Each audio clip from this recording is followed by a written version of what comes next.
আসসালামু আলাইকুম। আমি আজ আপনাদের সাথে শেয়ার করব মিনি মোগলাই তৈরির রেসিপি।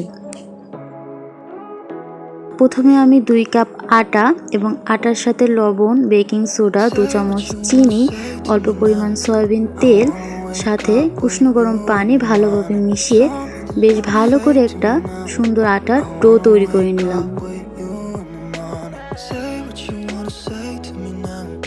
অন্য একটি বাটিতে কেটে রাখা কাঁচামরিচের সাথে সামান্য পরিমাণ পেঁয়াজ কুচি, 2টো ডিম এবং অল্প পরিমাণ লবণ দিয়ে ভালোভাবে মিশিয়ে রেখে দিব।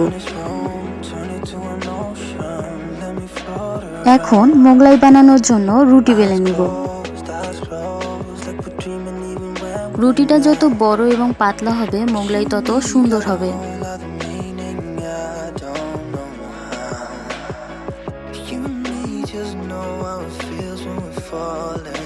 এবার রুটিতে ডিমের সেই মিশ্রণটি দিয়ে দিব।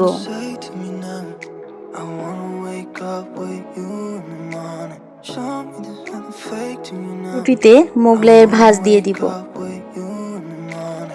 মোগলাইগুলো তেল গরম হলে মিডিয়াম আঁচে ভালোভাবে ভেজে নিব। হয়ে গেল আমার মোগলাই রেসিপি।